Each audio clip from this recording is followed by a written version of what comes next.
Hello everyone, exercise 5.3 में जो सम number 3 है इसके टोटल 10 पार्ट्स हैं और इस वीडियो में हम इसके पहले 5 पार्ट्स को सोल्व करेंगे।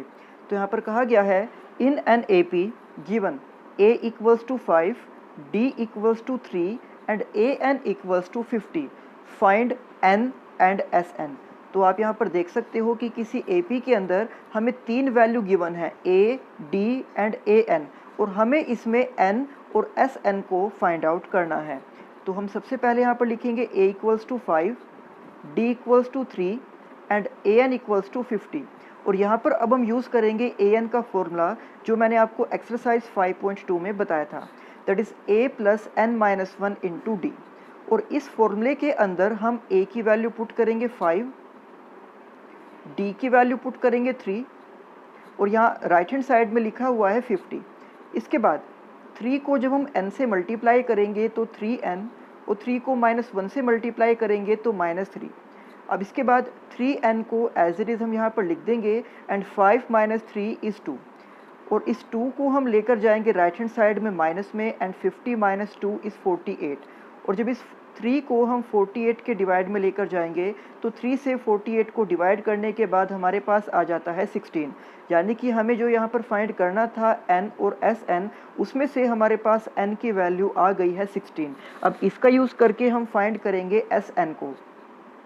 तो आपको मैंने एस n के टोटल 2 फॉर्मूले बताए थे, जिनमें से फर्स्ट फॉर्मूला होता है n/2 into 2a plus n-1 into D. और इसी में आपको मैंने एक सेकंड फॉर्मूला ये भी बताया था एस एन का कि n/2 into A plus A N. तो अगर हम यहाँ पर फर्स्ट फॉर्मूले को यूज़ करना चाहें तो इसमें हमें वैल्यू पता होनी चाहिए a, d और n की। तो जैसे कि आपको पता भी है कि स्टेटमेंट में हमें a और d गिवन था और n अभी हमने फाइंड कर लिया है, यानी कि हम फर्स्ट फॉर्मूले को यूज़ कर सकते हैं। और अगर हम सेकंड फॉर्मूला यूज़ करना चाहें तो इसके लिए हमें पता होना चाहिए a, n and a n। तो यहाँ पर स्टेटमेंट में हमें a और a n गिवन था और n को अभी हमने इसी सम में फाइंड किया है, यानी कि हम यहाँ पर इस सेकंड फॉर्मूले को भी यूज़ कर सकते हैं। तो ये हमारे पास चॉइस है इस सम के अंदर कि एस एन को फाइंड करने के लिए हम फर्स्ट या सेकंड कोई भी फॉर्मूला यूज़ कर सकते हैं। तो चलिए अब यहाँ पर हम सेकंड फॉर्मूला यूज़ करते हैं जो कि है n/2 into a plus A N. तो n की वैल्यू है 16, a की वैल्यू हमें स्टार्टिंग में ही गिवन थी 5 और a n की वैल्यू भी हमें गिवन थी 50। तो इसके बाद 2 से 16 को हम डिवाइड करते हैं तो 8 और 5 प्लस 50 ये हो जाएगा 55। इसके बाद 8 और 55 को मल्टीप्लाई करने से हमारे पास आ जाएगा 440। तो हमें 2 वैल्यू फाइंड करने के लिए कहा गया था, जिसमें से n तो है 16 और एस n है 440। ये दोनों इस पार्ट के आंसर हैं। इसके बाद सेकेंड पार्ट, तो यहाँ पर हमें गिवन है a equals to 7 and a13 equals to 35। यानी कि हमें यहाँ पर AP में फर्स्ट टर्म और 13th टर्म गिवन है और हमें फाइंड करना है D यानी कि कॉमन डिफरेंस को, और S13 यानी कि इस AP की फर्स्ट 13 टर्म्स के सम को फाइंड करना है। तो सबसे पहले हम यहाँ पर लिखेंगे a equals to 7 and a13 equals to 35। और a13 का फॉर्मूला हम यहाँ पर यूज़ कर सकते हैं a प्लस 12d और राइट हैंड साइड में यहाँ पर है 35। अब जैसे कि a की वैल्यू हमें गिवन थी तो हम यहाँ पर a की वैल्यू को पुट कर देंगे 7 और उसके बाद ये 7 यहाँ राइट हैंड साइड में आ जाएगा माइनस में। और 35 में से 7 को जब हम सब्ट्रैक्ट करेंगे तो ये हो जाएगा 28 और इसके बाद हम 12 को 28 के डिवाइड में लेकर जाएंगे। अब यहाँ पर 28/12 इसको हम सिंप्लीफाई कर सकते हैं 4 से डिवाइड करके। तो 4 से 28 को डिवाइड करेंगे तो 7 और 4 से 12 को डिवाइड करेंगे तो 3। यानी कि इस तरह से हमारे पास यहाँ पर कॉमन डिफरेंस आ गया है 7/3। तो इस सम में हमें फाइंड करना था D जो 7/3 है और अभी इससे अलग हमें S13 को भी फाइंड आउट करना है। तो जैसे कि Sn का फॉर्मूला होता है कि n/2 into a plus A N, और यहाँ पर S13 के लिए हम n को पुट कर देंगे 13। तो इस n की जगह पर हमने 13 पुट कर दिया और ये हो गया 13/2। फिर ये a एज इट इज़ और यहाँ a n की जगह पर हम लिख देंगे a13। तो यहाँ पर a की वैल्यू हमें स्टार्टिंग में ही गिवन थी 7 और a13 की भी वैल्यू गिवन थी 35।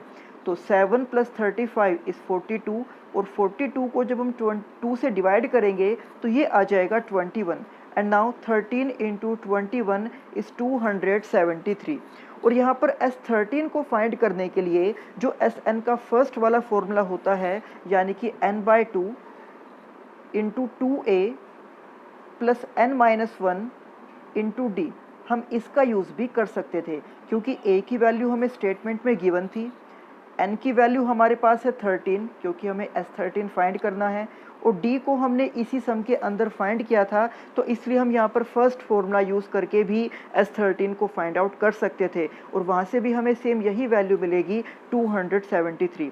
तो इस तरह से इस पार्ट के दो आंसर हैं, d की वैल्यू 7/3 एंड S13 की value 273। Now third part, given a12 = 37 and d = 3। Now we have to find a and S12।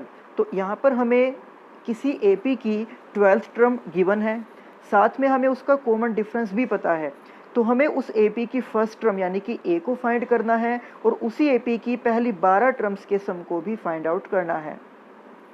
तो हम सबसे पहले लिखेंगे d = 3, इसके बाद a12 = 37 और a12 का फॉर्मूला हम यहाँ पर ओपन करेंगे a + 11d, जिसमें हम d की वैल्यू को पुट कर सकते हैं 3। इसके बाद 3 × 11 इज़ 33 और ये 33 राइट हैंड साइड में आ जाएगा माइनस में, तो 37 - 33 इज़ 4। तो इस तरह से जो a की वैल्यू हमें फाइंड आउट करनी थी वो हमारे पास है 4। और अब हमें यहाँ पर फाइंड आउट करना है S12 को। तो बिल्कुल सेकंड पार्ट की तरह से ही यहाँ पर हम Sn का फॉर्मूला यूज़ करेंगे कि n/2 × a + an। और जैसे कि हमें स्टेटमेंट में गिवन है कि हमें S12 को फाइंड आउट करना है, यानी कि n की जगह पर हम 12 को पुट कर देंगे। तो 12 को 2 से डिवाइड करने के बाद हमारे पास आ जाएगा 6। यहाँ a की वैल्यू हमने पुट की है 4 और a12 जो हमें स्टेटमेंट में ही गिवन था 37। नाउ 4 + 37 इज़ 41 और 41 को 6 के साथ मल्टीप्लाई करने के बाद ये आ जाएगा 246। तो इस तरह से इस सम के जो दो आंसर हैं वो है a = 4 एंड S12 = 246। अब इसी सम का फोर्थ पार्ट, तो इसमें हमें गिवन है a3 = 15, यानी किसी AP की जो थर्ड टर्म है वो 15 है और उसी AP की पहली 10 टर्म का जो सम है वो 125 है और हमें यहाँ पर फाइंड आउट करना है उसके कॉमन डिफरेंस यानी d को और उस AP की 10th टर्म यानी कि a10 को। तो हमने यहाँ पर सबसे पहले लिखा है a3 = 15 और a3 को हम ओपन करके लिख सकते हैं a + 2d। तो जैसे कि आप देख सकते हो कि स्टेटमेंट में हमें ना तो a की वैल्यू गिवन है और ना ही d की वैल्यू गिवन है, तो इसलिए यहाँ पर हम कोई भी वैल्यू को पुट नहीं करेंगे और इस स्टेप को हम नाम दे देंगे इक्वेशन नंबर 1। इसके बाद हम यहाँ पर लिखेंगे S10 = 125 और जैसे कि हमारे पास फॉर्मूला होता है Sn का कि n/2 × 2a + n-1 × d। और यहाँ पर हमें ये गिवन है कि S10 दैट मीन्स n की वैल्यू हमें 10 गिवन है, तो इस फॉर्मूले के अंदर हम n की जगह पर पुट कर देंगे 10। इस n की जगह पर भी हमने यहाँ 10 पुट कर दिया और इस n की जगह पर भी हमने यहाँ पर 10 को ही पुट कर दिया है। तो ये हमारे पास स्टेप यहाँ पर आ गया है कि 10/2 × 2a + 10-1 × d and right hand side में यहाँ पर है 125। और जब हम इसको सोल्व करेंगे तो 2 से 10 को डिवाइड किया गया 5 पर, 2a एज इट इज़, 10-1 यानी कि 9d। इसके बाद हम इस 5 को यहाँ ब्रैकेट के अंदर मल्टीप्लाई भी कर सकते हैं या इस 5 को हम 125 के डिवाइड में भी लिख सकते हैं। तो अगर 5 को हम राइट हैंड साइड में डिवाइड में ले जाएं तो 5 से 125 को डिवाइड हम कर सकते हैं 25 पर। तो इस तरह से हमारे पास जो ये स्टेप आया है कि 2a + 9d = 25, इसको हम नाम देंगे इक्वेशन नंबर 2। यानी कि इस सम में हमारे पास टोटल 2 इक्वेशन हैं, equation number 1 and equation number 2, जिनको हम किसी भी मेथड का यूज़ करके सोल्व कर सकते हैं जो हमने चैप्टर नंबर 3 में पढ़े थे। तो अगर हम यहाँ पर एलिमिनेशन मेथड का यूज़ करें तो हम ये देख सकते हैं कि यहाँ पर फर्स्ट इक्वेशन में a का कोफिशिएंट 1 है और सेकंड इक्वेशन में a का कोफिशिएंट 2 है। तो एलिमिनेशन मेथड यूज़ करने के लिए हमें सबसे पहले उन दोनों इक्वेशन में किसी एक वेरिएबल के कोफिशिएंट को इक्वल करना होता है। तो इसके लिए हम यहाँ पर जो फर्स्ट इक्वेशन है उसको मल्टीप्लाई कर देंगे 2 से। ऐसा करने से दोनों ही इक्वेशन में जो a का कोफिशिएंट है वो सेम हो जाएगा, क्योंकि 2 को a से मल्टीप्लाई करने के बाद 2a, 2 को 2d से मल्टीप्लाई करने के बाद 4d एंड 2 को 15 से मल्टीप्लाई करने के बाद 30। तो इस तरह से जो अब फर्स्ट इक्वेशन है यहाँ पर भी 2a होगा और सेकंड इक्वेशन में भी पहले से ही 2a है, और उसके बाद हम इनको सब्ट्रैक्ट करके किसी एक वेरिएबल की वैल्यू को फाइंड आउट कर सकते हैं। तो हमने यहाँ पर लिख दिया है कि मल्टीप्लाइंग इक्वेशन 1/2 कि इक्वेशन 1 को 2 से मल्टीप्लाई करना है एंड सब्ट्रैक्ट फ्रॉम इक्वेशन 2, और उसके बाद उसे हम इक्वेशन 2 में से सब्ट्रैक्ट करेंगे। तो सबसे पहले तो हमने यहाँ पर इक्वेशन 2 को एज इट इज़ लिख दिया है।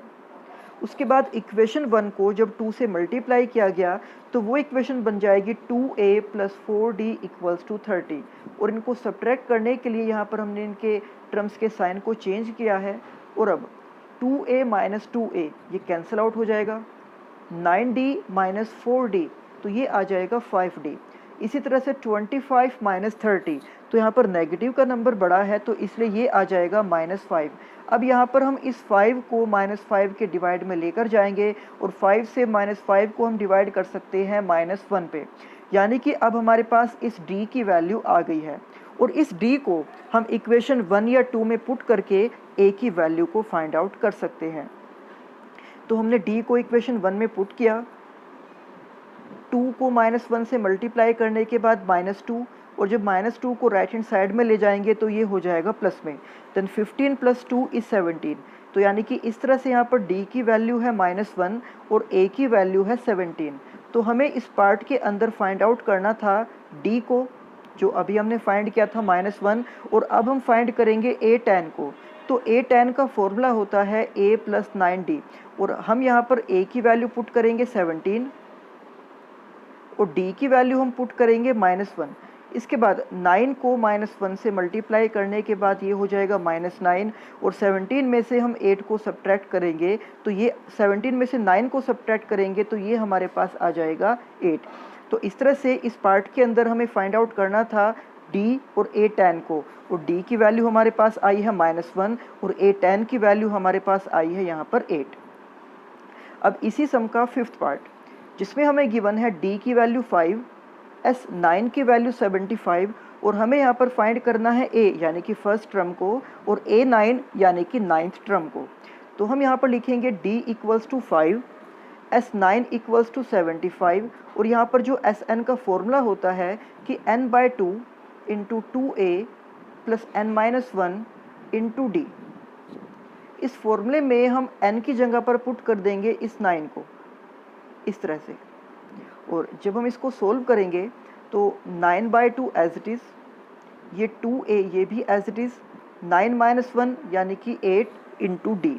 अब इसके बाद जो यहाँ पर डिवाइड में 2 है, अगर हम इस 2 को ब्रैकेट के अंदर लेकर जाएंगे 2a + 8d के डिवाइड में, तो यहाँ पर जब 2 से इस 2a को डिवाइड किया जाएगा तो ये बचेगा a, और जब इस 2 से 8d को डिवाइड किया जाएगा तो ये बचेगा 4d, और इसके बाद हम 9 को a से मल्टीप्लाई करेंगे तो 9a, और 9 को 4d से मल्टीप्लाई करेंगे तो 36d, और इसके बाद हमने यहाँ पर जो d की वैल्यू हमें स्टेटमेंट में ही गिवन थी 5,